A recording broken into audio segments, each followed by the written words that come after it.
All right, we will get this meeting underway. We have so many people here to testify. Thank you very much. I'd like to call this public hearing for April 25th, 2017 to order and convene the board as the Budget Committee.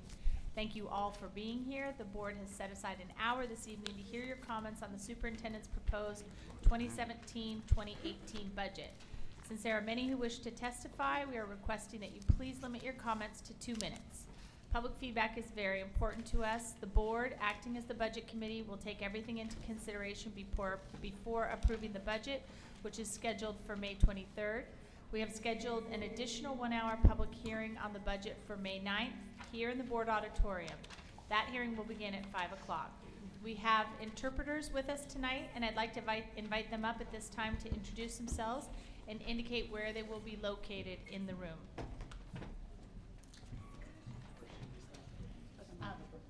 Just go to the microphone, please, and introduce yourself. My name is Gerardo Villegas. I'm a Spanish interpreter. I'll be sitting over here. Thank you. 你好，我姓高的，我是你们的普通话翻译。如果有需要的话，请找我在那边。Great.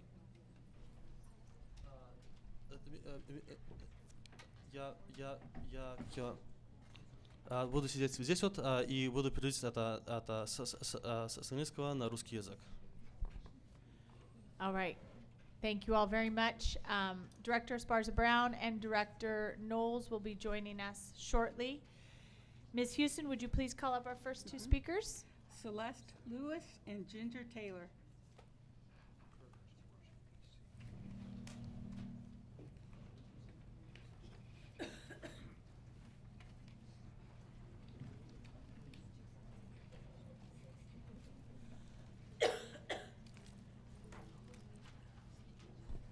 Good evening. My name is Ginger Taylor, and I'm a vice principal from Lincoln High School. And I was just going to ask if our first speaker was not with us, if Jim Henson could join me. And I'm Jim Hanson. I'm the school psychologist at Lincoln High. And I'm actually going to have Jim get us started. Well, we were very happy to have mindfulness studies in our school and have our arrangement with Peace in Schools to provide those mindfulness classes. Mindfulness is very feasible and acceptable to our community, to our students, to our staff, to our parents, and our community. And it's accessible, particularly to our students of color. We have about 7% African American students at Lincoln, but the numbers that are enrolled in mindfulness class are far above that. That is a mindfulness class has less stigma than some of our other services, and we feel it's an important part of our equity efforts. We also think that our mindfulness class relates to many of our PAT concerns around school violence. Mindfulness has been shown to lower aggression to others, to increase skills in handling aggression that's directed to the self, to lower substance abuse, and to lower stress-related sickness, and thereby improve attendance. We need mindfulness studies at Lincoln. Depression and mental health problems in the latest PPS Successful School surveys, 35% of the Lincoln community indicated that depression and mental health problems were significant at Lincoln compared to 12% at other schools. So we very much need them in our multi-tiered system of supports. We've integrated mindfulness studies into our system of supports for students at Lincoln. And Ginger will talk about that. Thank you. Okay, again, I'm Ginger Taylor, vice principal at Lincoln High School. The things that I would like to just highlight are that mindfulness strategies and methods align clearly with trauma-informed practices that resist the recurrence of trauma and promote resiliency. And resiliency happens to be one of the school climate character traits that we are trying to instill in our students. We consider mindfulness studies to be a tier 1 support when you look at our MTSS brochure and our RTI model. And when we review the MTSS support this year, We are trying to push it into a tier 2 intervention and be more intentional around using it as a strategy for students.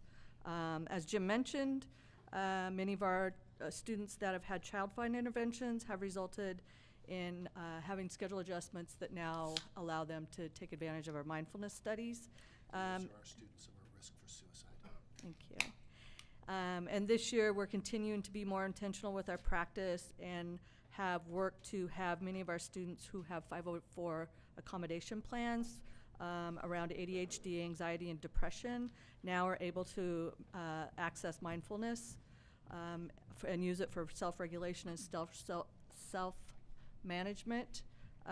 And we have about 14% of the students on 504 plans taking advantage of the mindfulness studies. And then I don't know if you all have this data sheet. Okay. It's a survey of students and their perceptions and experiences from having taken advantage of the mindfulness studies.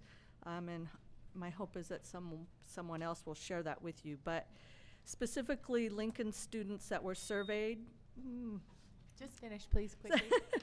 Lincoln students that were surveyed shared that 96% of the students that were surveyed from Lincoln said that they would definitely recommend mindfulness for a friend. And in the same survey, a similar number of Lincoln students reported experiencing less stress, anxiety, and tension as a result of being in the mindfulness class. Thank you, Ms. All right, Taylor. thank Thank you.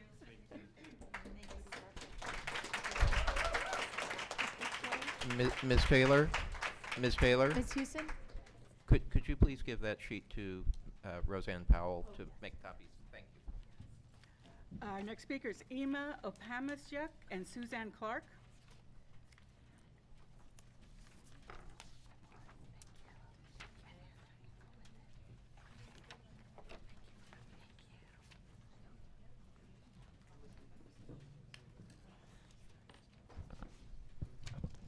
Oh, my list is called. I'm reading off. Hi, I'm Suzanne Clark, a proud parent of a third grader at Beach Elementary School in North Portland. Our much-loved principal, Vanessa Martinez, has worked incredibly hard to implement Mind Up and restorative justice programs to foster a positive learning environment at Beach. I'm here today to ask you to please give back just one of the FTEs of the 5 FTEs we're losing in this proposed budget, so that Beach can have a student management specialist on staff and continue these effective programs. I'm also asking PPS to fund Beach's 2 schools separately, because something that I'm not proud of is that in 2017, Beach is a segregated school. As you know, Beach is 2 schools treated as one, a community program and a Spanish immersion program. Our Spanish immersion program has only 16% on free and reduced lunch, while the community program has over 70% on free and reduced lunch. Yet no Title I funding or other supports are received on the community side because PPS insists that Beach is one school. Our most historically underserved students are in the community program. Black students make up 34% of that program, but only 6% of the immersion program. In 2017, Beach is segregated, and PPS is concealing that by forcing these programs into one school. If the community program were its own school, those students would receive desperately needed funding for SMS and instructional reading coaches. Alliance High School at Benson, I believe, is treated as a separate program, so this is, there is a precedent.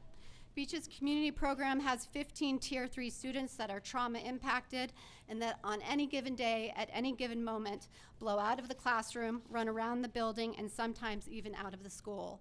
And I actually live across from the school, and on numerous occasions, I've seen multiple staff people have to corral a student back into the school. So with the current budget, our principal is forced to reduce her staff by 5 FTE, which equates to 10 staff reductions at Beach. And between January and March of this year, our principal had 24 unfilled staff absences and daily crisis situations that had to be triaged with support staff. With the proposed budget, we'd have no support staff and bigger classes, rendering students completely unsupervised by any adult at times. Our principal will spend her time subbing classes or putting out fires instead of leading the school. That's one heck of an expensive sub. So again, I'm asking you to please give Beach back at least one FTE so it can have an SMS on staff. I'm also asking that Beach's disparate programs be funded separately. Thank you so much. Thank you. Уважаемый совет директоров PSU, меня зовут Dear board of PPS, my name is Айна Панасюк, и я представляю Керри Elementary School I represent a Care Elementary School и Lane Middle School. and Lane Middle School as well. Огромное спасибо за то, что вы I нашли greatly время appreciate that you took the time нас выслушать. to listen to us. Мы узнали, что будут We большие learned сокращения that there will be big cuts в центральном офисе in the central office, и что сократят наших and that замечательных they переводчиков. will also cut our wonderful interpreters. У нас в течение последних лет Within the last few years, работала русскоязычная we had a линия, Russian line на которую мы всегда могли позвонить и that we could узнать always call and find out последние новости, the latest news, уточнить или сообщить о and to чем-то о clarify школе. something about the school matters. И Оля всегда отвечали и Оля- помогала нам. Oля would always pick up and answer our questions. Нам и так сложно в другой It's стране. already difficult for us in a different country. И если мы плохо владеем английским If we языком, don't know English well, нам тяжело помочь своим детям. it's difficult to help our children. Сокращая двухязычную сотрудников, If you cut individuals that speak a second language, вы наносите нам непоправимый урон, then you're making it very difficult for us. убирая тонкий доступный мостик общения. Which takes away the line for us to communicate with you guys, Что может повлиять на будущие which успехи can наших influence детей. on the future success of our children. Еще хочу сказать, что в I would also like последние to add that времена within the last time мы frame, наблюдаем не очень we've noticed дружелюбные that there's отношения. not a very friendly discourse Портлендского in terms школьный of the район Portland region с русской общиной. with the Russian community. В школе Келли сократили And the один school Kelly, киндергарден they canceled one kindergarten class в русскоязычной программе. and a Russian speaking course. И на просьбу о сохранении двух классов And the request to keep the two classes, до сих пор Эстер и родители не получили никакого ответа. the parents that made that request still haven't received an answer. И в ESL And the департаменте в ESL department русскоязычном of the Russian community, агенте только полставки. they only have half of the staff. И сейчас вы сокращаете еще Now и you're русскоязычного also cutting переводчика. Russian-speaking interpreters. Для нас это выглядит For us, this так, is very. что вы It seems that разговоры об talks about the этим это пустые разговоры.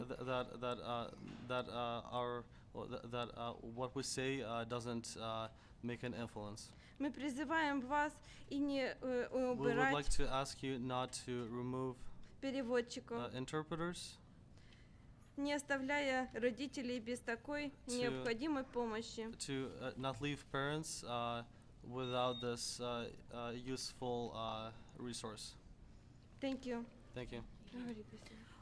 Я как родитель также хочу As a сказать, parent, I would also like to say, мы родители, конечно, огорчены по we этому поводу. parents are upset about this. Много лет нам помогают наши переводчики. It's been a lot of years since our interpreters have been helping us. Excuse Они me, знают наших детей. can you please introduce yourself? Just say your name for the Of course. record. My name is Zinaida. Меня зовут Зинаида. My name is Zinaida, Я с школы родителей Келли. and I'm from the school, from the Kelly School District. Okay, so we need to just proceed with the people who have come and signed up for testimony. So we need our clerk to call the next person signed up to testify.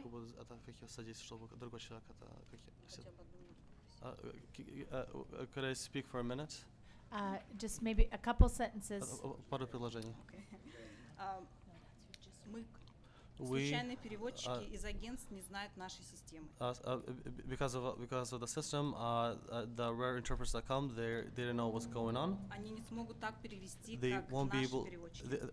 They won't be able to interpret the same way that our already interpreters that have been working there. Okay. Ольга Could. Филинова, мы могли к ней Olga позвонить в любое Filipina, время, we could have called her anytime, и она всегда нам отвечает, and помогает. she would answer and help us. Нам, родителям, очень важно, чтобы в For школе us был parents, такой it's человек. very important for us to have a person like that we can rely on. Мы Okay, благодарны excuse me. Ольге. Okay, thank you. But we do need to proceed with the other people who are signed up for testimony. But if you have testimony that you want to leave either in Russian or in English, if it's in Russian, we can have it translated for us. So please leave that with our clerk. Посмотреть на это. Okay? Okay. Thank you. Thank you. Ms. Houston? Caverly Morgan and Sam Hendricks.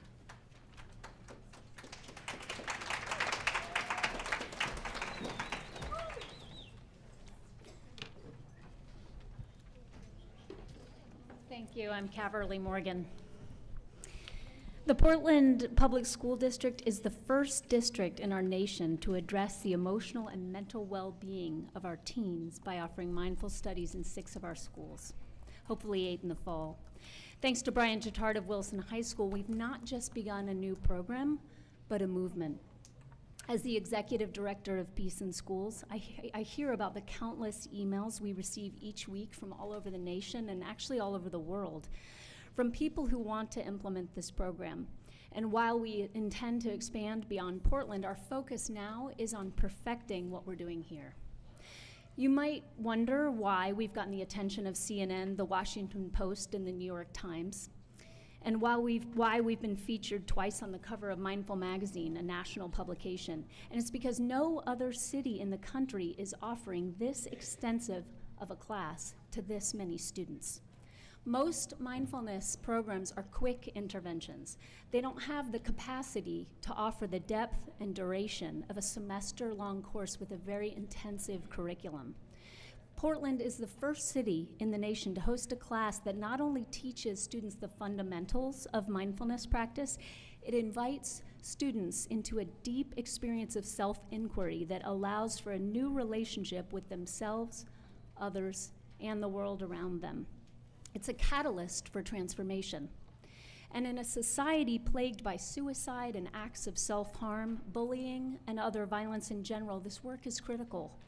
Once the students have created an environment of care together, and once we move beyond the foundational mindfulness practices that many of you are probably familiar with in the room, sitting meditation, walking meditation, eating meditation, students dive into a curriculum that opens the way for a new way of being. Students learn how to embody who they authentically are. They learn how to be comfortable in their own skin, and they learn how to love. Did anyone in your high school talk to you about learning how to love, learning how to be in relationship with yourself and others? Students are taught how to fully recognize the negative self-talk and how to discover the compassionate mentor within, how to step back from the mind of limitation, how to recognize right, wrong thinking, good, bad thinking, and not get stuck in it. I hope you'll continue to support this evolution in education. I hope you'll not only allow it to continue, but rather recognize the vital need that's being met through this work. And I hope you'll become deeply engaged in the evolution of our education. All I right, know we'd thank you. all agree that our students deserve it. Thank you very much. Thank you. And I just want to say we are going to have to keep everybody to their time because we have 27 people signed up for testimony. So those of you who go over are just taking the time from others who have shown up to share their views at the end of the line. Thank All right. you. Thanks. Thank you. My name is Sam Hendricks. I'm the Managing Director of Peace in Schools. In our 3 years in working with the district, we brought mindfulness-based social, emotional education to the majority of PPS high schools. And most recently, Grant and Roosevelt High Schools have requested to join the other 6 current school partners. Just to give you a bit of background about this program, the district contracts with Peace in Schools, our nonprofit organization, to send highly trained, skilled, and experienced mindfulness instructors into classrooms. We work alongside PPS teachers in a course called Mindful Studies, which is taught in 3 sections in each schools. Now, our facilitators facilitate the most in-depth school-based mindfulness course ever designed for teens. We used evidence-based, trauma-informed approaches that are vetted and tested and continuously refined.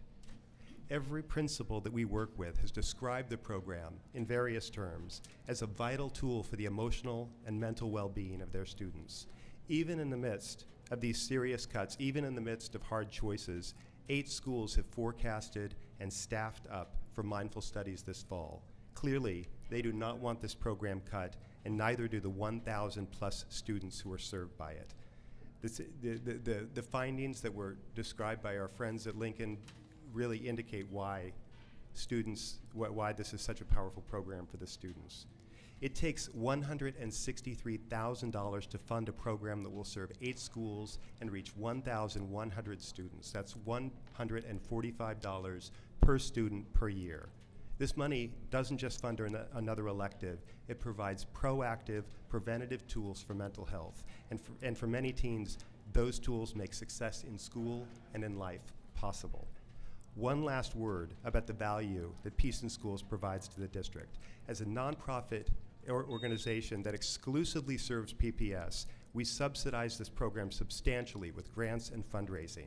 For every dollar you invest in Peace in Schools, we invest $2 in PPS and its students. That's over $300,000 of resources every year lost to the district if this program goes away. It's a mistake to let that happen. Thank you so very much. Thank you so much.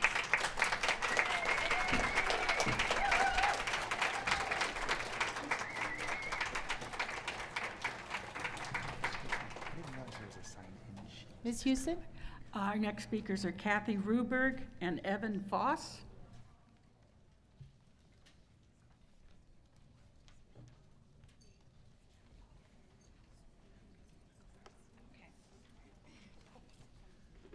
Hi, thank you for your time. My name is Kathy Ruberg, and I am a mental health consultant that is part of the Multnomah County School-Based Mental Health Program, and I am placed at the Alliance at Meek campus. I work with individuals that struggle with all kinds of stressors in their life. Lots of our students have been traumatized, not just one time, but experienced complex and multiple traumatizations. Many of our students have been to multiple high schools, and those high schools did not fit for them. Our high school provides an environment where our students can be emotionally and academically supported.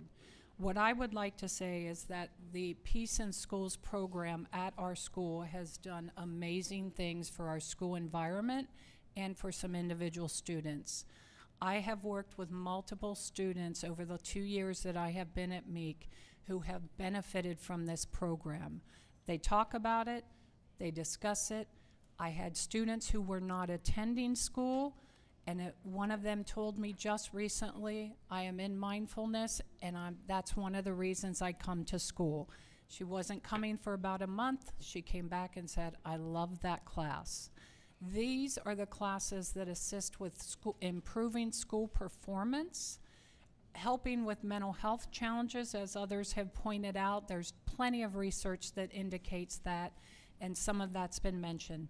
I just want to also say that we know that these kids need to have those social-emotional needs met in order to be able to focus in school. Many of our students are unable to do that. We encourage this class, and many have come out feeling so much better and more productive. I can't tell you how much I appreciate this program at our school, and I support it fully to be implemented again and the money allotted for the program. Thank you. Thank you. Hi, Evan Foss. I'm speaking today as a concerned citizen. regarding peace in schools. I've spent over 15 years in public health and as a population health management professional in Portland Health Systems and Care Delivery Systems. I'm also a mother of a 3rd and 4th grader in PPS, and I'm a board member of Peace in Schools. I've seen firsthand the long-term emotional and physical health impacts of trauma from people's formative experiences. I've managed PTSD treatment clinics, substance abuse treatment clinics, and spent years working to improve health in the workplace. I got involved with Peace in Schools because I truly believe we need to go, as a public health professional, we need to go further upstream to intervene in people's lives before they enter the workforce, before they become adults. And this is a critical time in the teen years.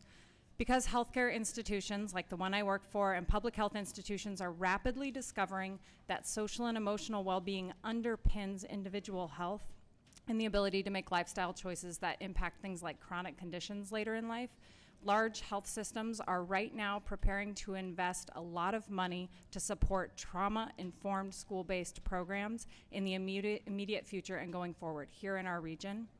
So what Peace in Schools is doing is truly groundbreaking. It is trauma-informed work. It's intervening to support teens with tangible skills. If we continue to offer Peace in Schools and PPS, we will be aligned with this collective action and momentum. So this is not the time to move away from Peace in Schools. This is truly the time to enhance and deepen that partnership. It's the future of PPS, and we will all collectively benefit from that as a community. And I believe that the return on investment that you can make in this program, it's a very efficient program, as Sam shared. It's very effective. The small investment you can make will reap large rewards because of this community momentum and this collective momentum in this direction. Thank you. Thank you very much. Thanks.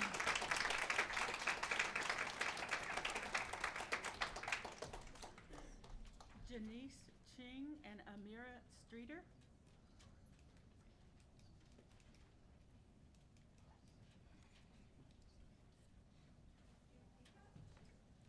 Janice Ching and Amira Streeter.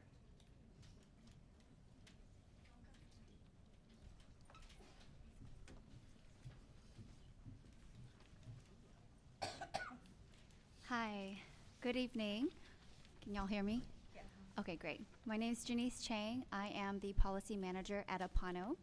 I am here to testify on behalf of the Ethnic Studies resolution that you all passed last year. First of all, thank you for passing that. I think right now, more than ever, it was very timely considering that it's been a very challenging political climate where there has been there's been heightened and more hate crimes, I would say, graffiti on school grounds, as well as nearby schools. Our students are really feeling that kind of fear and being targeted as students of color in this district, not just in this district, but even around our larger communities. And so we really see that this is important work, and I would like to just highlight this for the board and ask for your support in fully funding this implementation project next year. We've made a funding request for specifically this summer teacher training and development. A lot of our engagement this year on the oversight committee that I'm helping to facilitate, we've been talking to principals and teachers in this district. Many of them want to actually, they want this training. They want to learn how to offer multiple perspectives in the classroom. They just don't have that training. And so we're asking that this board keep this issue a priority and fund that teacher training this summer for teachers to embed ethnic studies into some of the core classes next year. I also want to highlight that the teacher training, there's a real need for quality teacher training, but not necessarily at the expense of the instructional time that our students are in school for. So if there's a way that we can provide that teacher training and supports to make sure that our teachers out there, again, are prepared to teach this material, not at the expense of that instructional time, that's what I would support. And lastly, I'd also like you all to continue to support the implementation process and the oversight committee next year, as there is going to be ongoing work to be done. So thank you. Thank you. Okay. Hello. So my name is Sarah Mohammed, and I'm a junior in Benson High School, and I'm a student advisory student advisory committee member for the ethnic studies. I'm here to ask for your support to fully fund the ethnic studies implementation. Ethnic studies come from youth. Because youth of color are not seeing themselves represented in their classes, in their social studies classes. Youth are very hungry for more information about their backgrounds and their racial groups and how they're contributed in their society.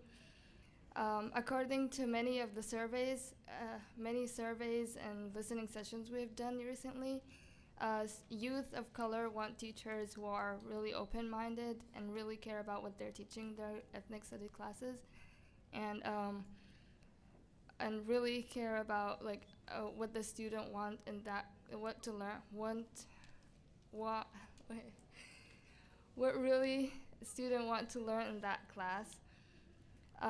Youth of color are telling us that they are not learning about their racial groups, and all the ethnic studies classes all the social studies classes are really centered in white folks. Youth are also telling us that they want teachers that understands the role of race and racism and other systems of operation in the U.S. history, and also want a teacher that knows how to handle conflicts and conflicts, disagreements, situations in their classrooms.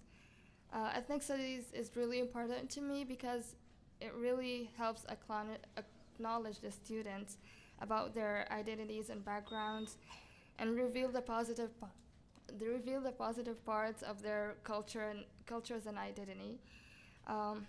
Finally, I will really appreciate if you will fund our implementation.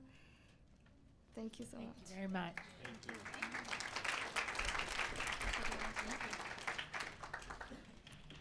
Hi, my name is Asha. I'm a freshman at Jefferson High School, and I am a member of the Student Advisory Committee for Ethnic Studies.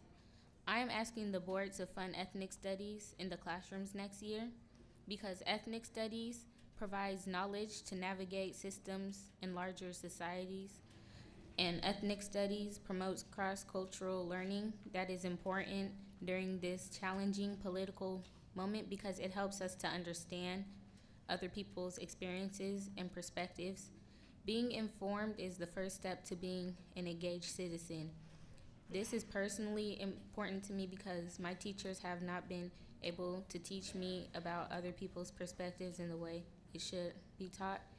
And finally, I'm asking the board to help us out and fund ethnic studies. Thank you very much.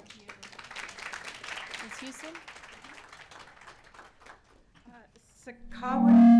Sakawadin Noor and Marie Taylor.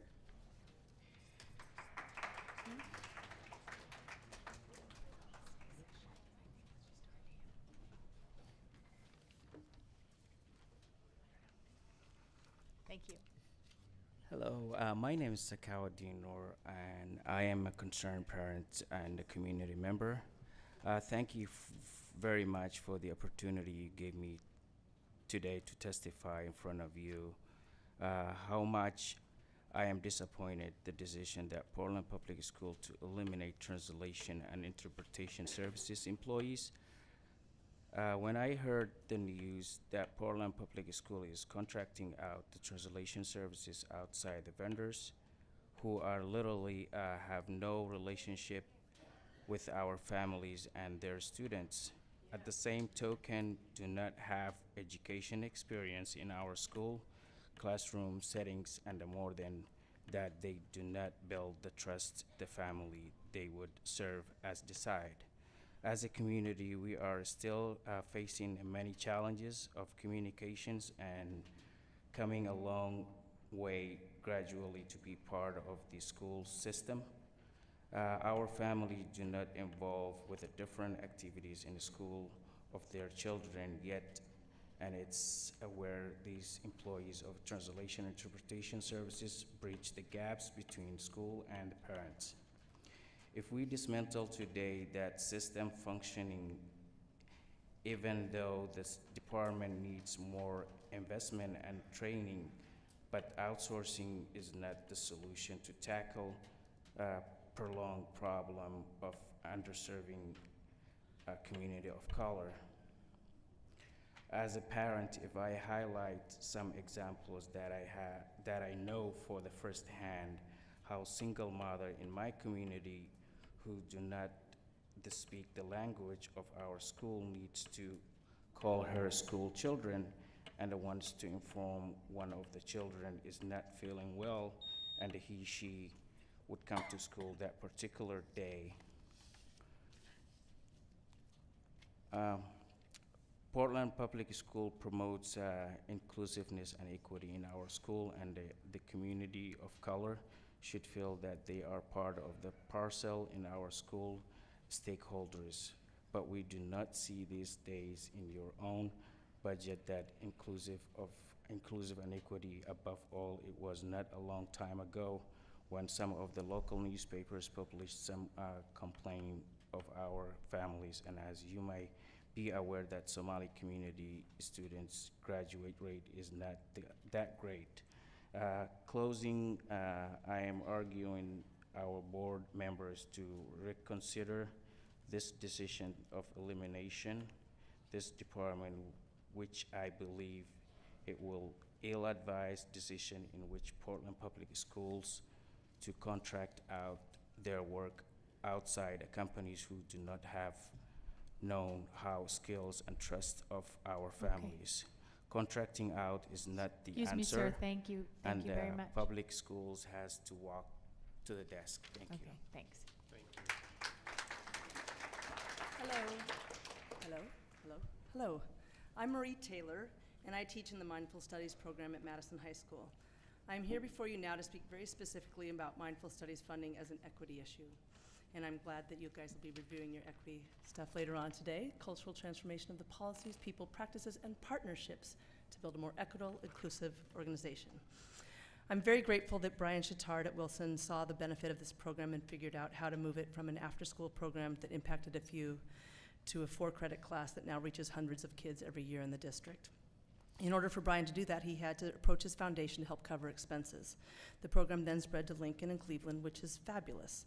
Several of you, along with Alenzo Poe and the Equity Department, recognize that while it is wonderful that predominantly white, predominantly financially stable, and comfortable students can access the tools and gifts of the program, it is equally, if not more important, that Black and brown students of limited financial means with significant trauma and barriers to accessing support also have the opportunity to access this program. With that in mind, the Equity Department helped provide funding for this program, which has allowed Madison and Franklin to start their programs. Everyone in this room knows that Wilson, Lincoln, and Cleveland are not losing this valuable program.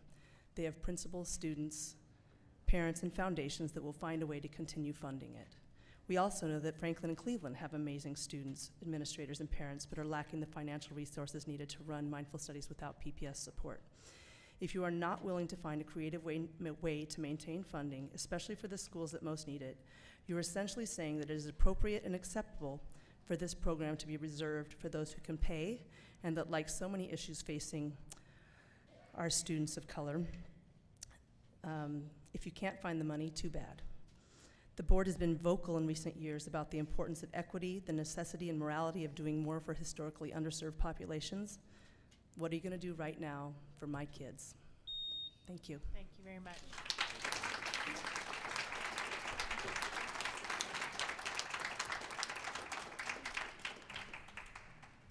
Diane Rempe and Deborah Cruz.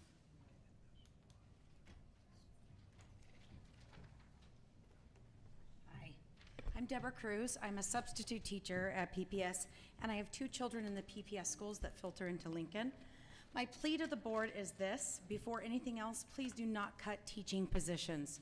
Before cutting positions, cut out the purchase of the new language arts curriculum. Before cutting teaching positions, cut the TOSAs required because of that new curriculum purchase. Before cutting teaching positions, consider everything else there is to lose, because whenever you lose a teaching position, the students lose more. Students lose on individual attention, they lose focus in overcrowded classrooms, students lose differentiation. Observations, assessments, participation, feedback. The list of losses keeps adding up until a student achievement drops. I've received the training and taught this new curriculum, and I can tell you 3 things. First, it's not fully supported. Not enough training, not enough prep time, printed materials that you have to search out and go to the print shop for, using teachers' time that they don't have. 2, upper grades have to use lower grade books to scaffold students into the new program. The books you aren't trained on are photocopied, difficult to read, and half manuals with no given support. Another time suck. 3, teachers are already overwhelmed with what they need to do. Giving them larger class sizes and a new curriculum in 3 different subjects is asking for failure. I've seen teachers struggle with this new curriculum with decent class sizes. Cutting positions over a new curriculum that will take more time and energy away from the teachers that you do retain is a losing idea. The one way to keep the district student-focused is to keep teaching positions. The best way to meet all student needs and keep learning equitable for all is to keep teaching positions. If the board cannot find a way to change the budget in order to save teaching positions, then please let the parents know how we can, because we can be a powerful constituent. We must find a way to work together to keep as many teaching positions as we can. Even though I love the Lucy Calkins curriculum, it's not a choice. We have to keep teachers over that. Thank you.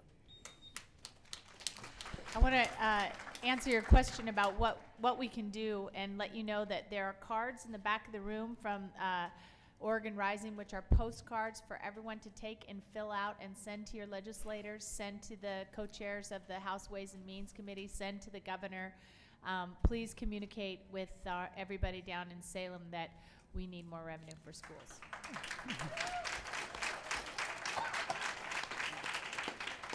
It's almost like you were a plant, or I was, because as I'm going to speak. Hello, my name is Diana Rempe. I'm a parent of 3 children. They're all Portland Public School students, a 4th grader, 2 graduates.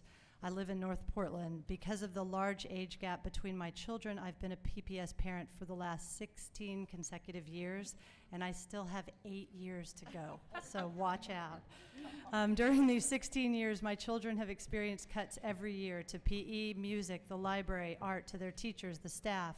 There have been school closures, concurrent increases in classroom size, cuts to the school year, and now my daughter's school, Beach Elementary in North Portland, stands to lose 5 FTE, which in real terms means, among other things, the loss of our vice principal, the school climate specialist, an entire kindergarten class, full-time PE teacher, librarian, EAs in the classroom. But you know we've never, ever experienced in 16 years in Portland Public Schools? Stable school funding. And I am not here tonight to critique the decisions made by PPS about how to address this latest funding catastrophe, nor am I going to beg the school board to save our programs while cutting other important and crucial programs, because we all know that these are not real choices. Everyone in this room knows that while we fight for the crumbs, the elephant in the room is happily devouring the cake. And that elephant is our corporate citizens who are unwilling to pay their fair share of their taxes, and our elected officials who will not do their job and make them do it. So my question to every one of you on the board is this: how do you intend to leverage your power as a board and fight for our students and demand that legislatures do their job and obtain stable and appropriate funding for our public schools? Because this is hardly a radical or impossible endeavor. Right now, the legislature has the opportunity to raise the funds we need and finally provide stable funding for our schools by doing things like setting a reasonable corporate minimum tax and closing other tax loopholes. But they will not do it unless we all make them. This past months have been trying times, but they've demonstrated that people banding together can have incredible power, and I hope that every person in this room will join me and others as we push and push hard for our state legislature to meaningfully address the funding crisis we are once again facing. Thank you. Thank you.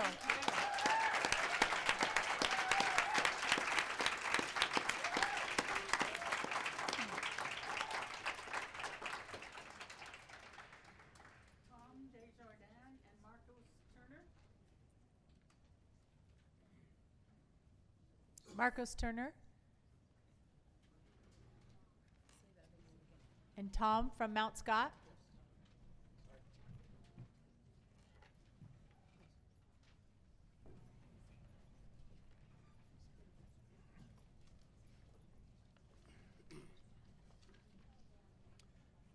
School board directors, thank you for the opportunity to speak here today. My name is Tom Desjardins, and I have the honor of serving as Executive Director of Mount Scott Learning Center, one of the district's contracted alternative programs. I'm here to thank you and the school district for our strong partnership in serving students that, for a variety of reasons, were previously unsuccessful in the larger traditional school environments. These students, some of whom you will hear from today, and many who are in the audience and also representing the other schools, had either dropped out of school or were at a serious risk of dropping out before enrolling in one of the district's contracted programs. Excuse me. Our partnership has allowed us to recapture these students and re-engage them in their education. At Mount Scott, more than 90% of our students successfully earn their high school diploma, and more than 80% currently pursue a path to post-secondary education and training. Most of these students had little hope of college or even high school graduation before attending Mount Scott, and this is true for all of our programs. The ongoing challenge is that Mount Scott and the other CBOs receive just 80% of the funding per student that PPS allocates to students at larger traditional schools. In most cases, Mount Scott and the other programs represented here tonight do more with less. The disparity is even more concerning with the news of the school district's planned budget cuts to Mount Scott and the other contracted alternative programs next year. We all recognize the difficult challenge you have this budget cycle and that you will have to make some very tough choices. My argument is one I believe makes financial sense. I simply urge you to strongly consider maintaining the funding levels for programs like Mount Scott that are already saving the district thousands of dollars each year and already doing more with less. Every student, no matter what their challenges are or were, deserves success. Thank you for your support in helping us live out that mission every day. Thank you for your work.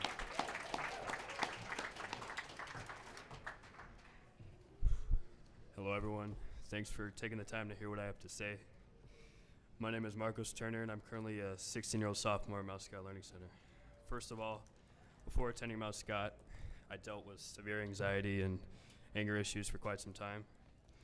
Right off the bat, I knew I couldn't handle going to a larger traditional school. I wouldn't last very long with the big classrooms and such. I'd most likely get distracted. However, Mount Scott ended up being the perfect fit for me, and I'm really glad about that. If my grandparents hadn't came across Mount Scott, I'd have no idea where I'd be. At Mount Scott, the one-on-one teaching, the comfortable classrooms with up to probably 15 students max, and the teachers carrying ways, it's really phenomenal to me. And the teachers, how they cared, has put a large positive effect on me and all my time being here. Makes me want to come back every year. And because of Mount Scott, I'm a 4.0 student free of anxiety, and I love going to school. Yeah, that's awesome. And if I wasn't at Mount Scott, I wouldn't be who I am today. I wouldn't be so positive or confident. I found motivation, and I cracked out of my shell after my first year, so I'm very happy about that. At first, before attending Mount Scott, my anxiety went through the roof, thinking if I'm ever going to make new friends or pass my classes. There was a lot of what-ifs, but now what-ifs don't exist for me, so I'm so happy and grateful that I can officially say I'm going to college at any ordinary high school. I don't know if I could have controlled my anxiety or anger. Mount Scott helped me by giving me the tools on how to deal with it, and I'm very grateful about that. It would have escalated most likely because if I didn't go to Mount Scott, it would have gotten a little worse, I think. But I'm on track for graduating early, and overall, Mount Scott is a very safe community to me, and I don't need to worry anymore, so I'm happy. Thank you. Thank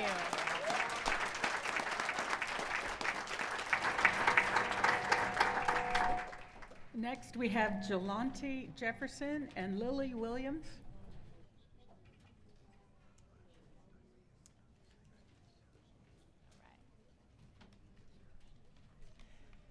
Welcome.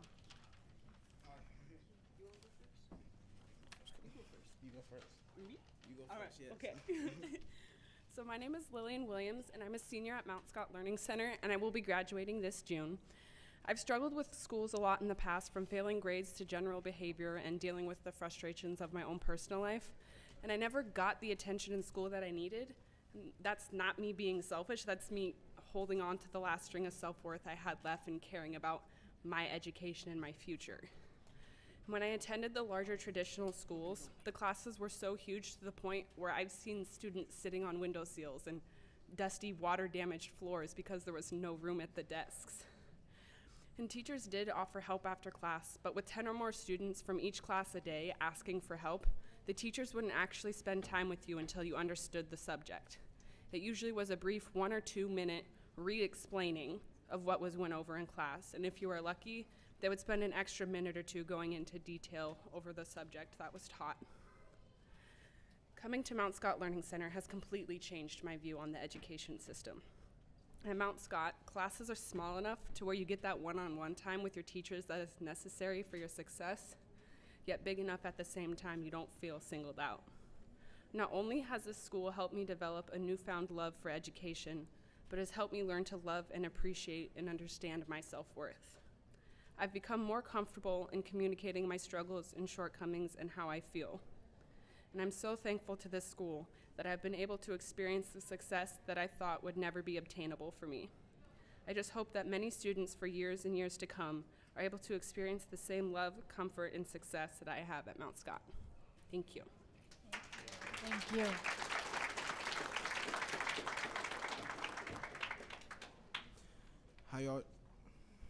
How y'all doing? My name is Tay. I'm 17 years old, and I'm a junior at Mount Scott Learning Center. I've been a part of this school for almost 3 years, and without a doubt, the best school I've been to yet. This school has changed my life because my work is better. I get one-on-one time with my teachers, and my grades are more higher than ever before. When I first came to Mount Scott, I immediately felt welcome, and Mount Scott is the most safe and sound place I've ever been to. At my other schools, I was really struggling, man, bad grades, not really going to class because I always feel like I'm failing, and honestly I feel like I was never going to graduate on time. But, honestly, when I came to Mount Scott, everything completely changed, man. It's just, even with myself, I felt more happy in what I do. And now I'm also a 4.0 student. And this time, I know for a fact I will be graduating early next year. And, honestly, from me, because of Mount Scott, man, I'm more stronger than I ever was before. And I honestly appreciate the staff and all that they do, man. And I really ask that you guys, really support us, what we do, because it has changed a lot of students' lives at this school. Thank you. Thank you so much.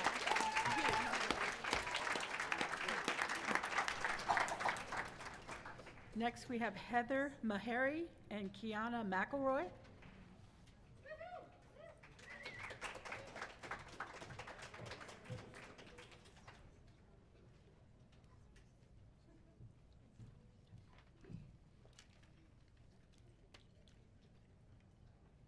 My name is Heather Meharry, and I am the school secretary at Chapman at the Ramona.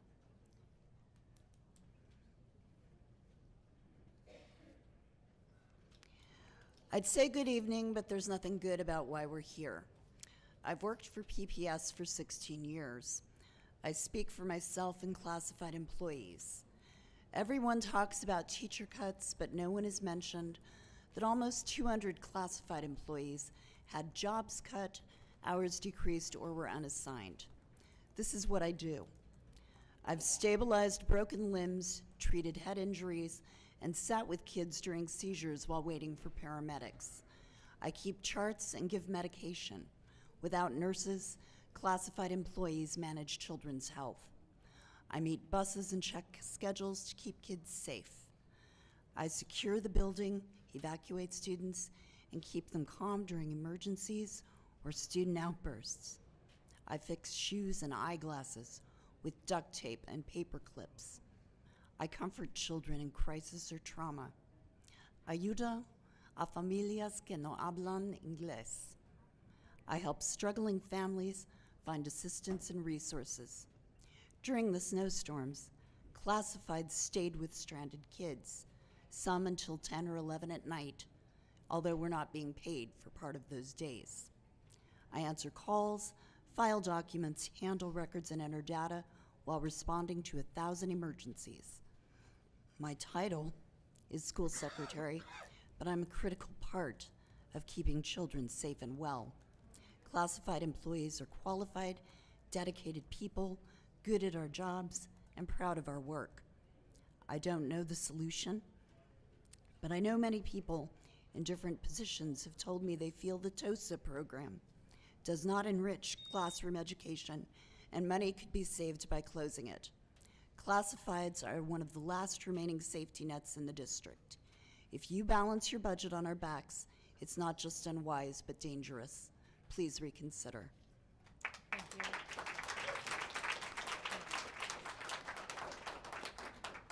Hello, I'm Kiana McElhoe. I'm come from Cleveland High School, and I've taken mindfulness for 2 years now. I just wanted to start off by saying the truth. Peace in Schools has changed my life and the lives of many students in the PPS district. Mindfulness has impacted my school environment, my peers, and my community in amazing ways. Cutting this crucial program from our schools would be in no way beneficial, and I believe it would only negatively impact the student body. I've suffered from eating disorders, depression, anxiety, and breakdowns in school.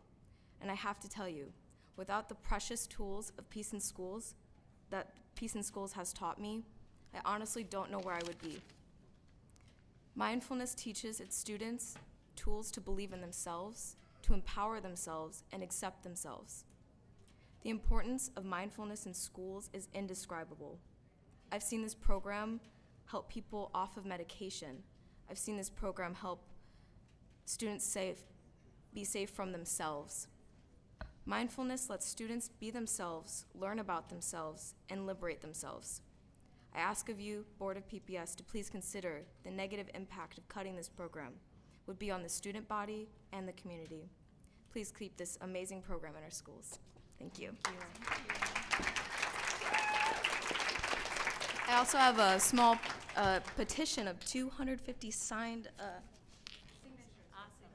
Thank you very much.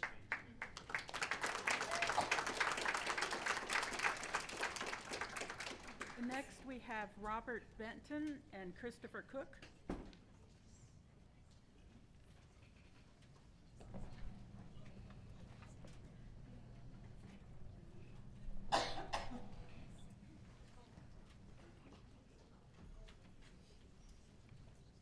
I'm Christopher Cook, but I can wait for Robert. Just go ahead. Okay. Thank you for your time. My name is Christopher Cook, and I'm the father of a Portland school student. In looking over the budget's bond-generated funding, I believe that the allocation of funds for planning the upgrades to Cleveland, Jefferson, and Wilson high schools should include the study and assessment of what impact this and the next bond will have on financially on renters in the city. I'm hoping this board can work proactively with the Tax Supervising and Conservation Commission to achieve this. Though information supplied to the voters cites example levy rates for houses, 26-193 also applies to apartment complex owners, and the result will most likely be increased rents. Given the affordable housing crisis in Portland, not assessing the potential a bond has in raising rent does the community a disservice. Though the need to improve our schools is clear, the need for all the facts to be presented is also a core value that needs to be championed by the board. The final presentation of bonds the board proposes can easily be misinterpreted by the electorate. Not only does a running tally of school bonds not make its way into voting materials, the data supplied seems to strategically omit the full scope of each bond's imposition. Wording in subsequent and city-sanctioned bond assessments even focuses on home values west of the Willamette, as if to distract from the fact that these costs will be shouldered by everyone citywide. This can only give rise to knee-jerk funding strategies and an us versus them approach to maintaining equitability in the city. Yes, we need to fix our schools, but we also need to gather and analyze data to discern how bond levies trickle down to everyone residing in Portland, not just homeowners. Then use the findings to develop more dynamic ways to pay for the care of our schools and students' needs in the future. So moving forward, I urge the board to reach out to the TSCC to ask that they also track how upcoming bonds impact renters and communicate the findings before additional bond measures are put forward. Thank you. Thank you. Robert Benton, are you here? Ellie Baumgartner and Leah Starr.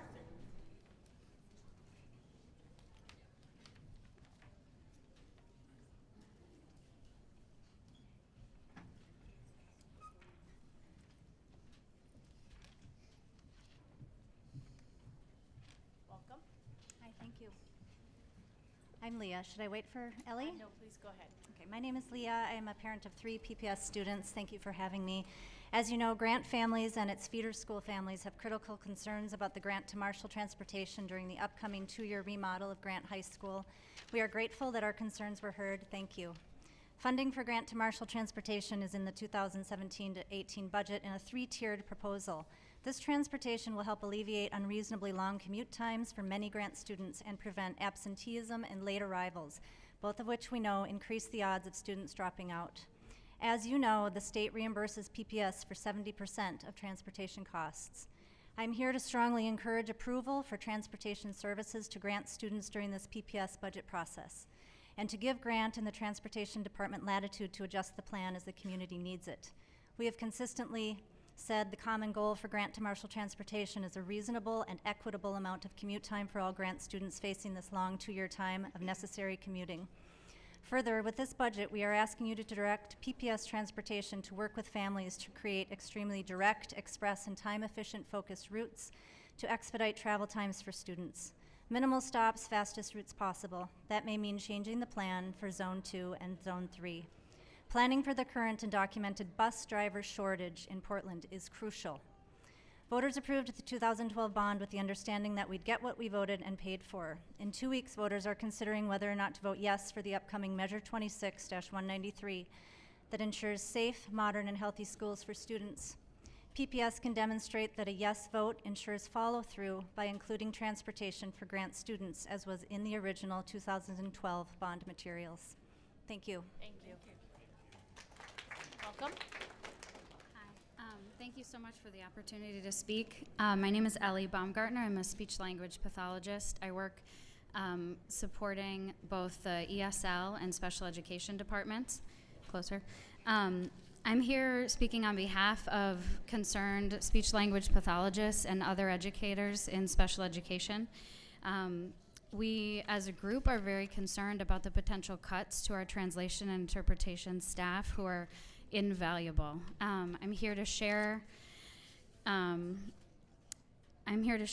what they do specifically for special education and how they support our mission, not only in special education, but also to support federal law under IDEA in supporting culturally and linguistically diverse students, especially in these uncertain times for our immigrant families.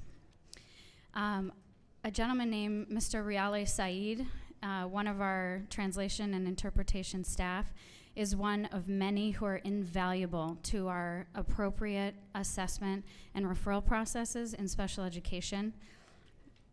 We are implored to improve our culturally responsive practices in special education in the way that we refer, assess, and interpret evaluation, especially for our culturally linguistically diverse students.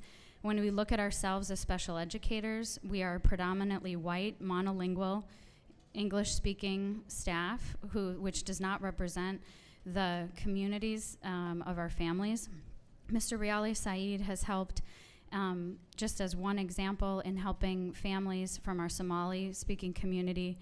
He took time to work with me and my special ed team at a specific building, helping a student who had had a stroke as a baby and was in an intensive skills center getting special education support. He made sure that we understood the specific cultural and linguistic barriers that this family would have in the assessment process, which led to us having a warm, clear, consistent relationship, improving family engagement. He helped me as the speech-language pathologist look at my tools and make sure that the way I was assessing this young child was appropriate for his background. He said, don't use the picture of the hot dog. He won't know what that is. Don't use the picture of that skirt. His mom doesn't wear one like that. So that I could ensure that the way that I assessed this child was matching his cultural and linguistic background. That's just one example of the tools and procedures and support with their cultural knowledge, very specific to our community. We run the risk, if we contract out this service, we run the risk of losing this integral relationship that our translation interpretation staff have with our community, which levels the playing field for our families. Thank you very much. Yes.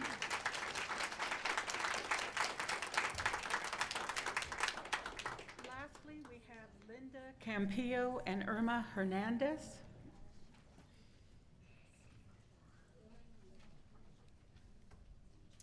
Welcome. Hi. Sorry. Hi, I'm Linda Campillo, and I'm the teacher, librarian, media specialist at Wilson High School. I'm retiring, and the position has been cut in half. I would like to talk about the importance of having a teacher, librarian, media specialist at every school, and specifically full-time at every high school. I know that principals are faced with difficult decisions. However, aspects of the academic core should not be a choice, but a requirement for providing an equitable and highly effective educational structure. And since a full-time librarian is considered part of the high school core curriculum, I'm wondering why it isn't funded as such and how it can be an exception. We can all agree that literacy is the foundation for all learning, yet I've heard that certified librarians and assistants are being cut in many PPS schools. I want to explain that cuts to these positions are not just FTE, they are actually cuts to information literacy programs. The program involves research skills instruction, including website evaluation, information analysis, content selection, fake news identification, source citation, and literary criticism. All of the instruction is done by a certified librarian, a position considered by the district as a fundamental part of the high school core curriculum and a fundamental part of really the continuum of our all grade levels. All of these learning and information activities are needed to build the knowledge required by students to be successful future citizens. Since library FTE is not guaranteed, we have an inequitable situation in PPS, with some students gaining more opportunities than others. Some high school students will graduate prepared to enter college or the workforce as knowledgeable citizen voters, and some will not be prepared. The irony of this matter is that school library programs are being left behind, while concern grows to meet the Every Student Succeeds Act.